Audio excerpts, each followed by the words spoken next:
Hello, you are listening to NPE Stories. This is a podcast where NPEs can share their story. I am your host, Lily, and I found out I was an NPE through an Ancestry DNA test that changed my life forever. NPE is a term that stands for Not Parent Expected or Non-Paternal Event. This means that one or more of our parents are not who we believe them to be. NPE Stories is a podcast where NPEs can share their story of what their original family was like, how they found out they were an NPE, and what their journey has been like since the day they found out.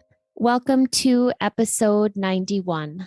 Let's open today with a blog post I have open in front of me. It's called The 7 Stages of NPE Grief. Now, you may have heard of the 5 stages of grief, but the author of this article, Gina Daniels, expands on the many stages and phases that an NPE may process with their new life narrative. And this and other supportive resources, articles, and blog posts can be found at npeguide.com. Gina Daniels was from episode 19, so she's a previous guest of this podcast, as well as Richard Wenzel from episode 71. They have been developing this new online website. The NPE Guide has immediate self-care ideas, supports, and resources. It discusses emotions that may occur, and they are continuously uploading blog posts and articles. Richard and Gina, I want to personally say that you two really validated so many of my emotions in your articles that I read. So well done. Nice collaboration. So again, that site is npeguide.com, and that's NPE as a not parent expected. And now we are going to listen to an NPE story today. And today we have Cindy. Hi, Cindy. Hi, Lily. Hi. Cindy, you look familiar to me. Have we met on a webinar before? No, I don't think we have. No, we have. Okay. Well, then I guess this is, where I'm actually looking at you today. I don't normally get the privilege of looking at my guests. So I just feel like it's so nice to actually connect with another NPE. And I guess maybe I just know you from the forums, from around the forums. That could be. Have a familiar face. So, Miss Cindy, we are going to listen to your story. And I guess I should ask, but would you like to start at the beginning and let us know what your original family was like and take it from there? Sure, I can do that. Thank you, Lily, for having me on. And thank you for all the work that you've done. I've listened to all your podcasts and I've appreciated every one of them. Absolutely. So my original family comes from the 1950s is when I was born. And so it was a 1950s family, mother, father, and I have one sister. And I grew up pretty much like everyone else during that time period. My mother worked full time though. And so I spent a lot of time with my grandparents on my father's side. And they helped raise me. Every summer I spent on their little farm on Vashon Island. And it was a really good upbringing. I really enjoyed my childhood very much until I turned into a teenager. And when I was a teenager, I really felt out of place. And I didn't feel like I fit anywhere. And I got into a lot of trouble. But I worked my way out of that. And I had a great mom and a great dad.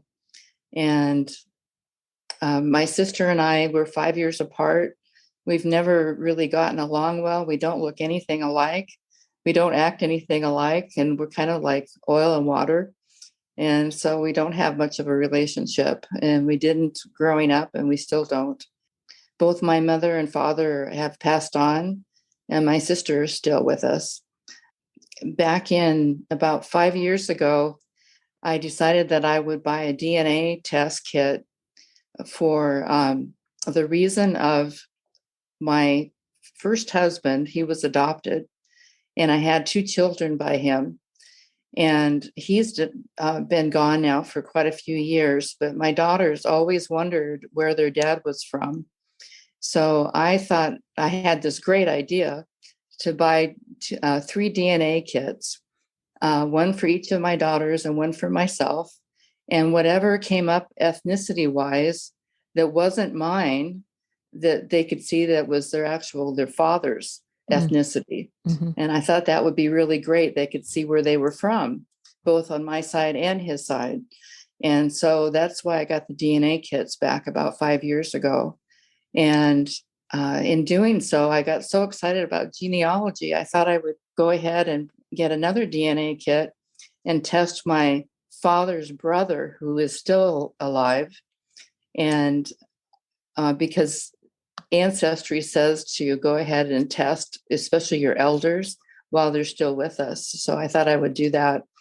Well, that test came back, and there was no connection to my father's brother, my Uncle Chester, who I was very close to and who I identified with that side of the family very much because I was raised being with them a lot, my dad's side of the family and the grandparents. And so I called Ancestry and told them that their test was all screwed up and that there's no way in the world that I wouldn't be connected to my uncle. And so they said they would send me a new kit, and they never said anything else to me about it. So they sent me a new kit, and I retested my uncle again, and it came back the same way as not related to me. So I thought, well, this doesn't make any sense. So I quietly called one of my uncle's daughters, my cousin, and asked if she would test. And so I got her to test, and no connection was seen there either with me. So I thought, well, what in the hell is going on here? It just really surprised me, and it didn't make any sense to me. So I started testing all my cousins, and I think I sent out and asked, I've tested probably about 16 different people, and I wasn't related to any of them. So it was pretty obvious to me that I have a different father. And that really shocked me silly. I didn't know how to react to that very, very well. And I cried and cried and cried. For months, I cried. And I gave up on the genealogy part, and I just put ancestry stuff all away because it was too much to bear. My dad is deceased and my mom is deceased, so there was no one to ask. And I didn't know what was going on. And I felt really overwhelmed with the whole idea of it. But during this time, I was getting messages through Ancestry from a fourth cousin who said, I don't recognize you. Who are you? You're a relative of mine. Well, I just wrote her off in my head thinking that she's got to be some distant cousin that I've never heard of before. But after the test came back and I wasn't related to any of my father's side of the family, I wrote her through Ancestry and said, this is what's happened. Somehow I'm related to you, and I'm not related to the man that raised me. And I'm not sure what to do from here. And she wrote me back and said she was pretty sure she knew how I was related, but it wasn't her place to say anything about it. She didn't want to get involved in that. So she left it that way and let me know that there was another father out there somewhere. And during this time, I was thinking a lot about my mom. And all the years I was growing up, my mom talked about how when my dad went into the military back in the 50s, he went to the service after they were married, and how lonely she was. And when she would talk about it, she would have such a feeling in her voice of despair about how lonely she was while he was gone. And that was during the time I was conceived. So I figured that my dad was on leave when I was conceived, but no, I was conceived at another time when he was away. So I started putting two and two together. And once I got over the crying part, I started going through everything on Ancestry, trying to figure out who I was related to. And it was quite the mystery. And it was the first time I ever really felt like someone who was adopted probably feels, and that is the longing to find out where you come from. It was such a strong urge in me. It was like an obsession. I needed to find out where I came from and who my dad was and what happened. And uh, I found several relatives on Ancestry, and I started stalking them on Facebook and, and trying to figure out who was who. And I actually came up with a man that is deceased, but he was a police officer, and he worked in Seattle as a police officer. My mom was a legal secretary for the prosecuting attorney. And when I put that together, I realized that this man has got to be my father. So that was quite a shock to me, but I wrote the fourth cousin that had been emailing me, and I wrote her and said, this is what I've discovered, and this is who I think I'm related to. And she somewhat confirmed it. She didn't want to get too involved, and she didn't want to cause a mess, I guess. So she confirmed it in a way that I understood that I was right. So I thought, well, what am I going to do now? Because I know that this man is gone. So I thought, well, I think I'll write his wife. His wife is still alive. And so I thought, well, if I write his wife, maybe I can find out something about this man. And I didn't know anything about him or anything, but I found out that I have 5 siblings. And this woman that was my fourth cousin, her name was Jenny. And Jenny had told me that I have these 5 siblings. And so I was going to write the mother of these people. And the next thing I know, I got a pretty terse email from one of my siblings saying, whatever you do, do not write our mother. Oh. And he said that it turns out that my biological father was engaged to her during the time that he was with my mom. And of course, my mom was married, uh, but he was engaged. And so they didn't want their mother to find out, and she is still alive. So I wrote back my sibling and said, oh, I have no intention of writing her then. I just wanted to know something about him.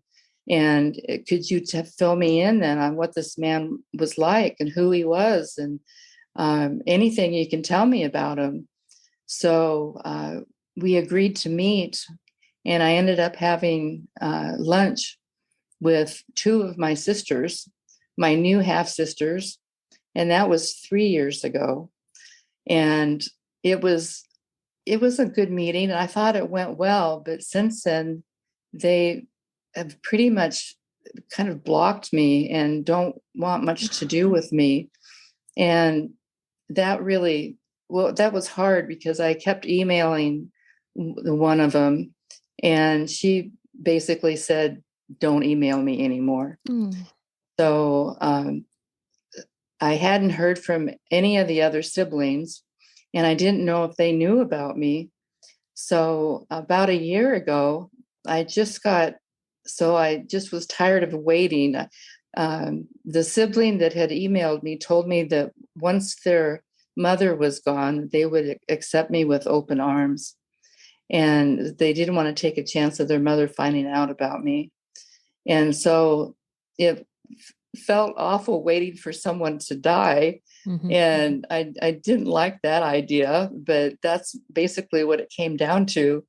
And So last year, I messaged one of my brothers. I've got two brothers and three sisters, half from this man, from my biological father, and I messaged the one brother, and he responded. And since then, he's been really forthcoming about being my brother and has accepted me. And we've gotten together several times now in the last year. And he's just a great guy, and he's treated me really good. Uh, and it's so interesting to look at someone and see them look back at you with your face, because we look alike. Mm. And I don't look anything like my sister that I was raised with. So to find someone that actually looks like me, it was just really it felt really good to me to meet him and to get to know him and to have him accept me like that. Um, Also, I've got a very large family. I found out of cousins, and the cousins have accepted me very well. And I've been to just recently a barbecue with one of the cousins, their family, and there's a lot of them, and they're very accepting and have been very kind to me. It's been really wonderful. So I've got the five siblings, and I've just got the relationship with the brother. Just the But one brother. yeah, but there's one other sister that just came around just the last week and contacted me and said that she wanted to meet me. Really? But yeah, I'm very excited. Supposedly, I look the most like her of any of the siblings. So I was very excited. She's moving to Arizona from here. And so I'm not going to get a chance to meet her before she moves, but it's a good reason to go to Arizona and visit her.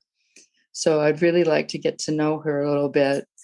Um, all the time I was growing up, my mom and dad would always say things to me like, "Oh, where did you get that from? You didn't get that from us."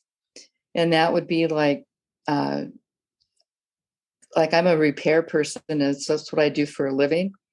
I've repaired appliances for a living, and I've also am an inside wireman, and I would go over to my parents' house and fix things. And my mom would say, "Well, I don't know where that came from. Where did that come from? Where did you learn how to do that? That didn't come from your dad and I, because my dad, the dad that raised me, my birth certificate father, he wasn't handy at all. He was he didn't know how to hold a screwdriver. I've never seen him hold a tool, but I'm really good with tools, and I can take care of myself and my home, and I've earned a living that way too. And I found out that my biological father was very handy. So I figure I must have gotten that from him. Yeah. So that's something that I got from him. And I feel good about that. And come to find out that this man, my biological father, is a really decent, good man. He was a good father and a good husband for all those years. He was a police officer for most of those years, and somebody that the community really looked up to. So I feel really good about saying that he's my dad. He's my biological dad, and my birth certificate dad. He will always be my dad. So instead of crying about it, I feel good about it. It's been enough years, and I can say I have two dads, and both of them are outstanding men. So I feel very, very good about that, and I'm not crying anymore. I like that feeling. Yes. And you don't think your biological father ever knew you of your existence or knew that you were his? I don't think he did, but uh, when I look back, I was born blonde, and I was blonde until I was a younger child of 5 or 6 or 7. Right in there, my hair turned more brown. And my sister that I was raised with was brunette from day one, and both my parents have had dark hair. So it was kind of like, it was kind of obvious, Mhm. but no one said anything. And I don't look like my sister that I was raised with, and I didn't Mhm. look like my birth certificate father. So it's interesting, but I don't think that my biological father knew, Mhm. and I'm pretty sure my birth certificate father didn't know. Mhm. If he did, he certainly hid it well, but I really don't think he knew. I don't think my mother told anyone. She went to her death without telling anyone, Mhm. because I contacted her best friend, um, and asked her best friend at one point if she knew anything about me, and her best friend knew nothing. Yeah. And my mom didn't tell anyone. She kept it a secret to her dying day. Mm. And you have kind of figured it out. Sounds like you did some backwards math and you figured out you were conceived when your dad was away in the service. That's right. Yeah. And but that doesn't necessarily, who knows how long he was gone versus back home. It could be a couple weeks here and there, which would be confusing to figure out versus if he was gone for say 6 months at a time, it would be harder to see that you were his child. That's Right. right. Okay. Ah, Yeah. I'm getting I that. mean, people might have said that I was a preemie or something, because I Yeah. was born at exactly the right time, I think, to match my birth certificate father being home, but no one said anything about it. Okay. And my mother, I realized at the time, if my mother had told anyone, if she had an inkling that I wasn't my birth certificate father's child, oh, I can't imagine what would have happened to her back then in the 50s. Oh yeah. That was a time where she would have been ostracized, and we would have been put out on the street. Yep. Yep. I believe it. I know. I mean, I don't know, but that's what I'm hearing about that time frame. And your five siblings, your new five half siblings, their mother is still alive, I'm Yeah, guessing. yes, she is. I'm really sorry about that, that lunch you had with your two half sisters and then this is seems to be kind of unfortunately a repeat story with a lot of NPEs where you start to form a connection with the new half siblings and then they go cold on you, they ghost you, they whatever fear they have, I can't even explain. All of a sudden they go missing. I can't imagine how upsetting that must have been to you. I'm sorry. Yeah, even their brother doesn't really understand why, because he seems to enjoy my company, and he doesn't have a problem with me being his friend. I mean, because no one's going to tell their mother, you Yeah. know. Yeah. Yeah. Oh, yeah. I'm sorry about that. I'm, best of luck with the new half sister. I'm guessing is this one of the sisters you've already had lunch with that you're going to connect with? No, it's a different sister. I haven't met her. I haven't even talked to her until actually just 2 days ago. She started texting me. She got my phone number from her brother, our brother, Wow. and she started texting me and sending me pictures. So it's like she just accepted me all of a sudden. I heard that my siblings, the two sisters I had lunch with, had kept it from their other siblings. So not all of them knew at the same time. Mm-hmm. They hid it, and it really upset the other siblings when they found out that it was hidden from them, that I was around, that I was alive. Yeah. Okay. Now I'm curious. So this third half sister that's just made finally started texting you. I'm just curious mostly because I wonder how long it took her to kind of internally work through that acceptance piece. How many months or years do you think she had this information mulling around inside of her before she was About ready to reach about a out? year. I think it's been about a year that Okay. she's known about me and been mulling it about. So, and I think it's just because her brother has become so accepting of me, and she's heard that he's spent so much time with me. I think that might be the only reason that she's come around, maybe. So I'll take it. Yes. people want to hear this. There is hope for some of us, for our for our silent half siblings. So I'm happy for you. I hope that goes well, continues to go well. Thank you. And my other sibling, the one that I was raised with, I told you we've never had a really good relationship, but she found out through a cousin, our cousin on my birth certificate father's side, about me being another man's daughter. Yeah. And she came unglued, I guess, and had a fit about it and said that I was making it all up to make our mom look bad. So she doesn't want to believe it at all. And it's such a ridiculous thing. Who would want their mom to look bad like that? I mean, I wouldn't make that up for anybody. No way. You would never want to go through this pain. You would never want to make this sort of thing up. And oh, I'm sorry. It sounds like she's choosing denial. That's her. That's where she wants to be. Yes, I'm afraid so. Denial and blame, right? And blame. Right. Yeah. Oh, ouch. Ouch. Very hurtful. So you're not going to get any support from her. None, I'm No, afraid. no. Oh, I'm sorry.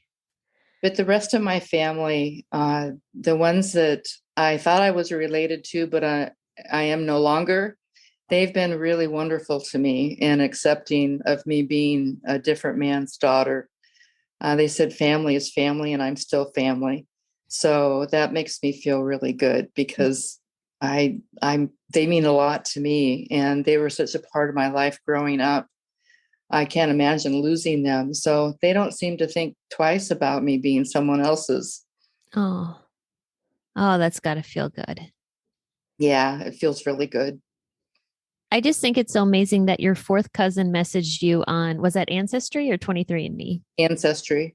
That's I'm because I have people like second cousins, even first cousins on my, I believe that would be my my paternal side, that I can't get to respond. So how nice that she was. I mean, sounds like she didn't want to get too involved, but at least she was willing to message you a bit Right. in the beginning and help you out with with confirming some of your information.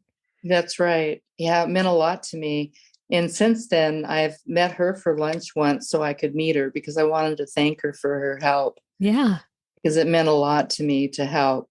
Because when I first started going down the pathway of trying to find out who my biological father was, I was going down the wrong path for a little bit. And I thought it was a different man. And she clarified that it's not him Oh, and okay. told me that it's not that man. Okay. So that led me in the right direction to find out who it was.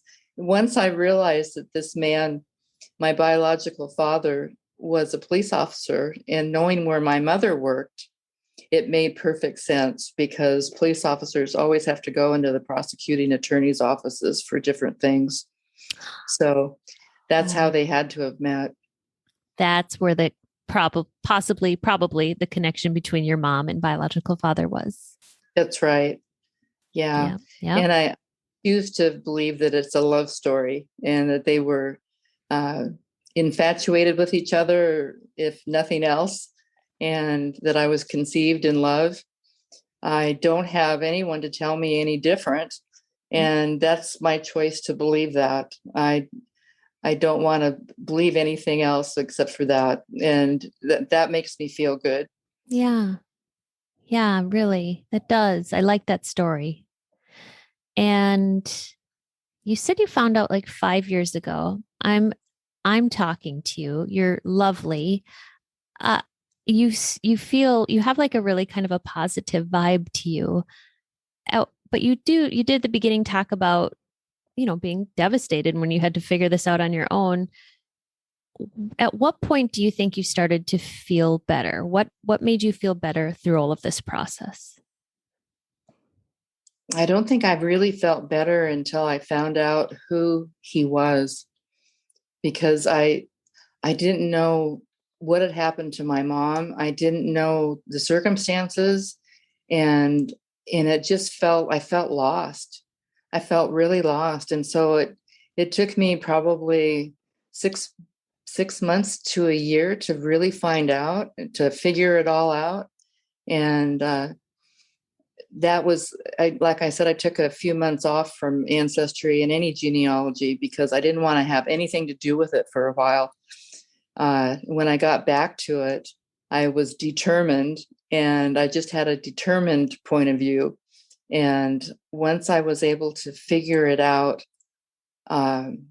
I became much more at ease with it. But it was still pretty devastating. And I realized too, I imagine others probably have felt like this from what I've read about NPEs, but I've had to tell everybody. It was, at first I wanted to hide it. And like when I got my cousins tested, I wanted to hide the fact. And I told them, don't tell anyone, and got them to test through Ancestry to verify the DNA. But after a while, I became much more lighthearted about it and much more at ease with it. And then I found, like, I was telling, I could be at a bus stop with someone and I'm talking to them, I'm wanting to tell them my story. It was like I had to tell everybody my story. I didn't literally do that at a bus stop, but that's how I felt. Yeah. I wanted to tell everybody because it was like I could hardly believe it myself. Yeah. And it was at the forefront of my mind for so long. It was the thing, it hijacks your brain. Yep. And that's all you can obsess on, is trying to figure out where you're from, who you are. And that had me obsessed with figuring out who he was, and then trying to find out exactly what kind of man he was. Wow. What a process. You went through this without any search angel. You figured this out? Yes. That's a lot of work. Yeah. And then you feel like, you feel kind of funny on Facebook, kind of sleuthing around, and you feel like you're stalking people, I know. It's been about 6 months since I've looked up some of my family members on Facebook, and I was like, I think I'm due for a good 8 hours of just obsessing over these people again. Cause I know that feeling completely. Miss Cindy, do you have anything else you wanted to share before I get your contact information out there? Just, I would say to people that it does get better. And I know, because I've been through that, and I had a tough time too, like most every NPE has had. But it does get better with time. Time does heal, even though it's a terrible saying for people a lot of times to hear that time heals, but it does heal, and things do get better. And I'm not obsessed anymore, and I feel relaxed about who I am and how I got here. And not everyone has the same kind of answers that I feel like I've gotten, though. And so I feel lucky that I've gotten answers through my half siblings, through figuring out where my mother worked and where my biological father worked. And I wish that my parents were still alive to talk to them about it, but I'll have to just figure the rest out on my own. And it does get better.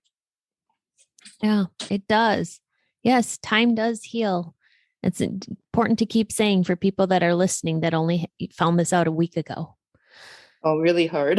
Yes. Now, Cindy, you said you're okay with people contacting you, right? Like if people want to know more about you, how could they do that?